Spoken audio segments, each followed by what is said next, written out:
Inilah maksud Allah menurunkan dinut tauhid, disebabkan kondisi hati kita masih jadi budaknya hawa nafsu.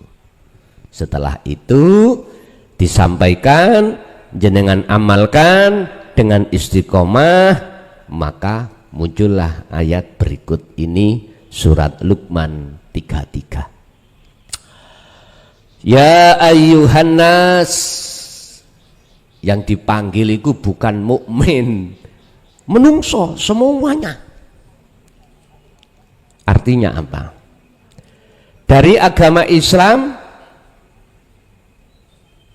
menerima dinut tauhid, ada unsur ilmu ketuhanan untuk mengesahkan Allah, jelas ada. Dari agama Nasrani, adakah di situ pengajaran tentang ilmu keesaan untuk menunggalkan Allah? Biar nggak ada anak Tuhan, bapak Tuhan, emak Tuhan. Adakah untuk mengesahkan?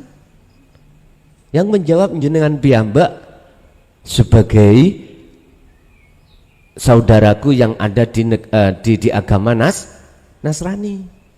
Adakah dalam agama jenengan itu pengajaran tentang ilmu untuk mengesahkan Tuhan? Dalam Hindu, Buddha, Konghucu dan lain sebagainya, adakah?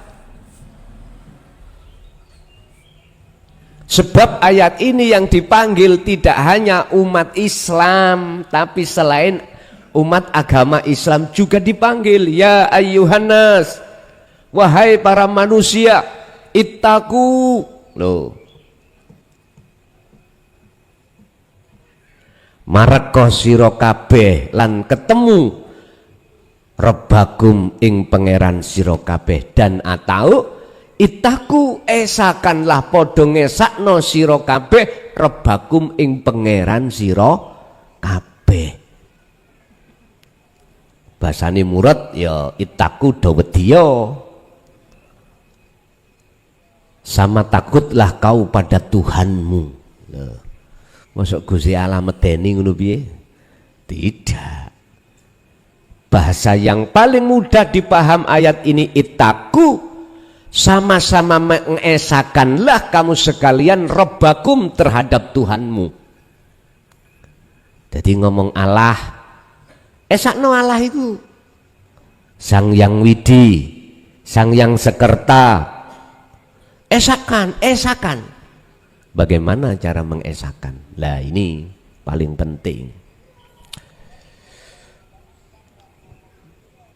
Waksau lan wedya sira yauman ing dalem siji dina la yakzi, kang ora bisa nulungi sapa walidun wong tuwa, waladihi ing anake walid. Wong tuwa, orang tua nggak bisa nulungi anak. Takutlah kau pada waktu di mana akan mesti terjadi orang tua tidak bisa menolong anak. Begitu juga sebaliknya, wala mauludu huwa jazin an walidi syai'an, anak pun tidak bisa menolong sedikit pun terhadap orang tua. Kapan maksudnya yauman iki? Bahasa syariat dino kiamat. Bahasa syariat. Bahasa hakikat, Anda akan sadar kalau makhluk satu tidak bisa menolong makhluk lain. Tatkala hatimu sudah sadar bahwasanya sifat aslinya manusia itu la haula wala quwata, bahwasanya setiap diri manusia itu tidak punya daya upaya untuk melakukan apapun, apalagi menolong orang lain. Nolong dirinya sendiri nggak bisa kok, karena nggak punya sifat daya upaya apapun, wala quwata, dan juga kekuatan nggak bisa. Kapan waktu ini? Itulah saat-saat hatimu sadar kalau selama ini ditipu hawa. Lah ini ya iki dina kiamat. Untung banget jenengan kalau sudah sadar sebelum kematian ini. Inilah hari kiamat miturut Anda sendiri dari sudut pandang hakikat. Selain Allah hancur wis, termasuk diri kita masing-masing. Fana sudah. Ini kan kefanaan ini setelah kita dapatkan ilmu terus laku dengan istiqomah toh. Makanya disebut takwa di depan mau. Lah ini. Oh ternyata makhluk lain, makhluk satu terhadap makhluk lain tidak bisa menolong asline. Asline lho ya. Nek palsune memang koyok nulung. Contoh, wong tua nulungi anak dengan cara memberikan uang dan lain sebagainya, koyok-koyok wong tua ya. Tapi coba di situ kalau tidak ada urip, nggak ada hidup pada diri orang tua, bisa orang tua ngasih uang? Nggak bisa. Bisa orang tua nyekolahkan anak? Nggak bisa. Asli ini. Tapi manusia pada umumnya itu melihat tidak aslinya. Akhirnya menuduh makhluk itu bisa menolong pada yang lain. Contoh ya, contoh. Nanti sering saya kasih apa?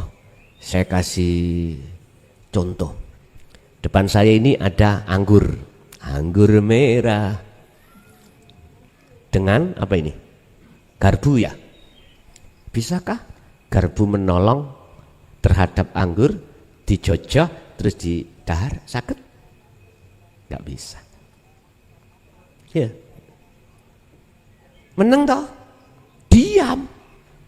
Nggak bergerak sama iki asline kita seperti ini. La haula wala quwwata. Oleh karena bisa nih ini syopo asline sing agawe bos.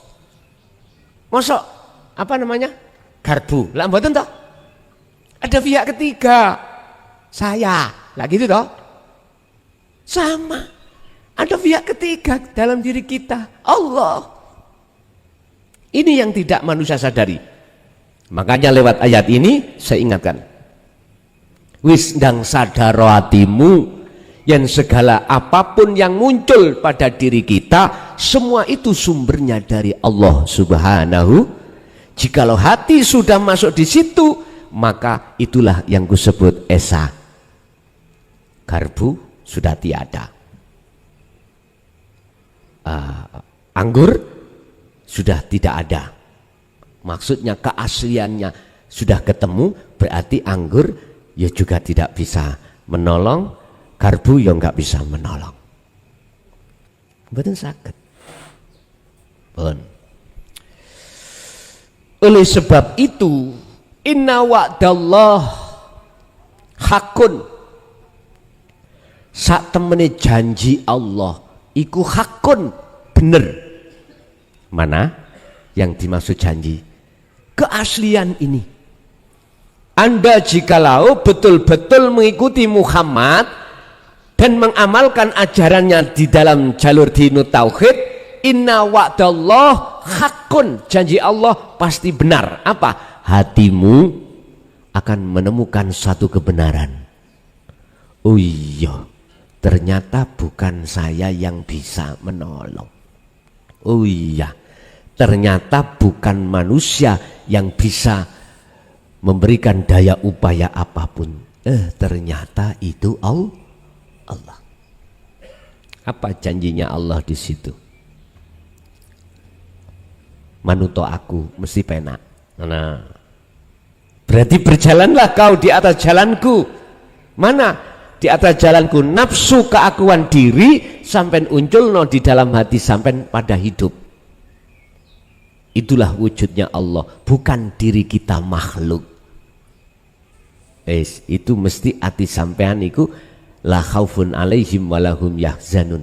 Tidak gampang gelisah, tidak gampang susah, tidak gampang takut dengan apapun karena selain Allah itu sudah tidak ada miturut pandangan ihsan dalam hatimu. Oh iya. Dirasa dingen-ngen, bener ya omongan arek gendeng dik wingi. Ngoten kok akhirnya. Pun. Janji Allah itu pasti benar. Artinya Allah tidak akan pernah ingkar janji. Oleh sebab itu fala taghurrannakum, mongko ojo gampang tergiur apa ketipu apa maneh ing sira kabeh apa hayatid dunya, kehidupan yang bersifatkan dunia. Oleh sebab itu janganlah kehidupan kenikmatan dunia itu bisa menipumu. Loh, ini berarti ayat ini buat siapa? Buat panjenengan yang sudah ilmu amal istiqomah. Khusus kanggo jenengan yang sudah mengesahkan terhadap Allah, yang sudah mengesahkan pada Tuhan, baru berfungsi ayat ini buat Anda sebagai ahli syuhud, ahli yang sudah mengesahkan pada Tuhan. Urusan nama Tuhan berbeda, monggo terserah, nggak jadi masalah. Yang terpenting adalah substansinya, intinya. Siapa yang berkuasa yang disebut laisa kamitsli syai'un, umumnya disebut wujudi Tuhan, itulah. Yang penting sudah sampai di situ. Baru ayat ini berguna buat Anda. Tapi ayat ini tidak akan pernah berguna bagi golongan kita ahli hijab. Sehingga basman sampak muncul angel tuturane.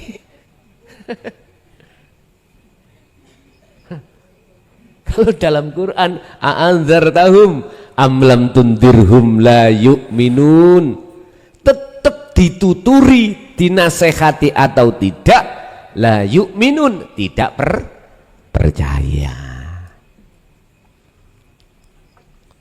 Kamu itu berjalan di atas jalan nafsu, sholatmu, zakatmu, posomu, hajimu, beleh wedusmu, beleh sapimu, kamu ini nafsu. Berjalan di atas jalan nafsu yang ngajak hati melalaikan Allah, supaya ingat terhadap selain Allah. Buktinya Anda berkorban ingin oleh tumpahan melebu suar. Lho iku lak makhluk lah Yohan. Nah, saya tidak sentimen atau tidak benci pada orang yang korban-korban, enggak. Justru dengan datangnya keterangan ajaran ini supaya Anda ketika berkorban itu betul-betul bagus. Innama yataqabbalullahu minal muttaqin. Ingat Al-Maidah ayat 27. Ini menceritakan tentang pengorbanane Habil dengan Qabil. Yang diterima adalah pengorbanane Habil. Karena apa? Sumber dari hatinya Habil takwa. Takwa berunsur dari ilmu, amal, istiqomah. Dinu tauhid, laku kholwat, istiqomah. Yaitu akhirnya tidak merasa Habilnya yang melakukan, tapi di dalam hati Habil yang muncul rasa keagungan Allah. Ini nek gak mudeng, kalau gak paham, aku gak ngerti rek. Dulu gak mungkin. Dulu itu para masyayikh guru kita menjelaskan sampak terang-terangan gini. Lah Gusti Allah sekarang menerangkan dengan jengleh-jengleh, terang benerang, mudah diterima. Kalau masih tetap kita nggak percaya, bahasaku loh, embuh rek, aku juga ngerti. Pun. Di samping kita harus waspada dengan kepentingan hawa nafsu di dalam diri kita lewat ditui, dihidangkan kita dengan kesenangan dunia oleh nafsu. Apa isinya kesenangan dunia? Garwa, anak, dunya brono. Bapak Ibu, jikalau banyak manusia wajar sing durung duwe bojo pengen duwe bojo, sing durung duwe anak pengen duwe anak, sing durung duwe omah pengen duwe omah, papan sandang pangan, wajar. Karena miturut sifat basariyah memang begitu. Tapi ayat ini mengingatkan terhadap kita, mohon maaf, walaupun 3 hal, kesenangan dunia, garwo, anak, dunya brono, di dalamnya meliputi sandang pangan papan, semewah apapun, jangan kau di situ terbuai dengan apa yang dihidangkan dalam nafsumu. Caranya bagaimana? Geco ono dzikir sirul asrar. Wis. Sebab lewat hanya dzikir sirul asrar itulah yang akan mendidik, mengasah hati Anda untuk meniadakan keakuan diri dalam hal apapun makhluk ini pun itu. Setelah itu akan muncul keakuan diri Allah dalam hatimu yang segala-galanya, yang disebut ainul basirah wa hakul basirah. Ini Pak, bundelannya ada di situ. Sehingga kalau jenengan menjaga dzikir tersebut di setiap saat dan waktu, nggak akan mudah jenengan ini terpengaruh dengan hidangan hawa nafsu. Oke. Gak akan gampang terpengaruh apa yang dihidangkan hawa nafsu.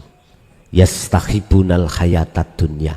Kalau sudah tidak, jenengan iki tidak mudah terpengaruh dengan hidangan hawa nafsu, maka otomatis Anda pasti akan ingin selalu bersama Allah. Wegah gembul wong, apa maneh wong iku sipate koyok garangan. Wis moh gembul moh wis. Kadang-kadang garangan ya bojone awak dhewe-dhewe, kadang-kadang ya njaba kono lho, iki ne ora beda mbuh ya piye, ora ngerti aku. Aku yakin jenengan iki aku husnudon, tidak angger ngaos, akan tetapi jenengan juga berupaya semampunya untuk berzikir. Alladzina yadhkurunallaha qiyaman wa qu'udan wa 'ala junubihim. Jenengan dalam kondisi berdiri kerja, kondisi berdiri sholat, wa qu'udan, Anda dalam keadaan duduk, Anda wa 'ala junubihim, keadaan jenengan berbaring, terus hati ini berzikir. Lakukan semampu jenengan. Wala yaghurrannakum billahil ghurur. Al-ghurur ini ada sesuatu yang menipu dalam rangka kau mentaati perintah Allah. Janganlah kau juga kena tipu oleh nafsu di dalam dirimu, yang nafsu itu menipumu. Nyuwun sewu, mohon maaf saya tidak mengurangi rasa hormat terhadap saudara-saudara saya. Sekali lagi, tidak ada niat hati saya untuk menjelekkan, enggak. Cuman saya di sini kapasitasnya adalah memberikan nasihat. Kalau mau monggo, kalau enggak nggih monggo. Itu urusan kita masing-masing. Jujur kami tidak ada rasa menjelekkan, enggak. Umpama saya sholat, dalam hatiku kok ada nit karena pengen dijauhkan siksa neraka, dan atau dalam hatiku melakukan kebaikan itu mengharapkan surga atau pahala, itu sesungguhnya saya ditipu oleh nafsu saya sendiri.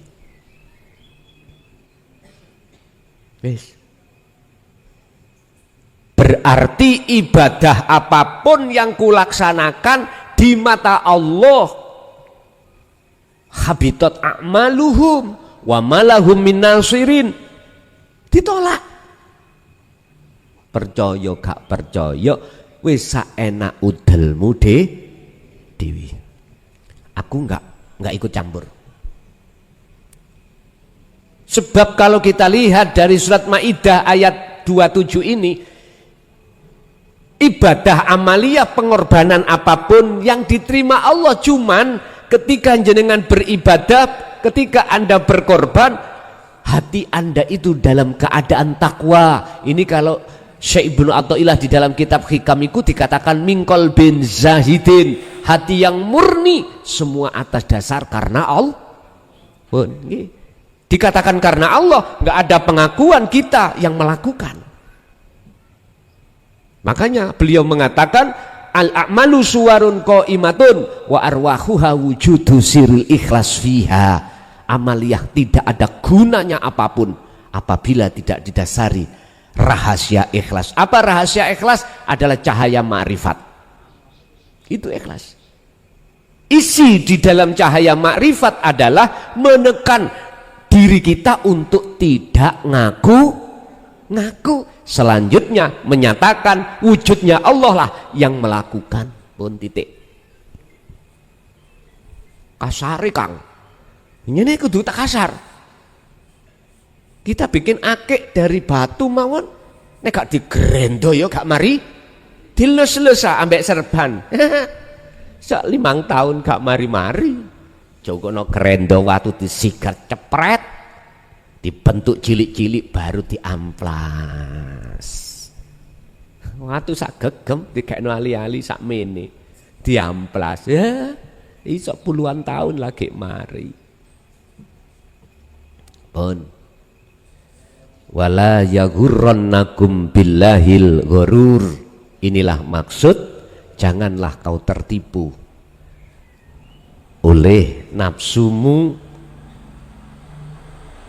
ketika saat kau beribadah.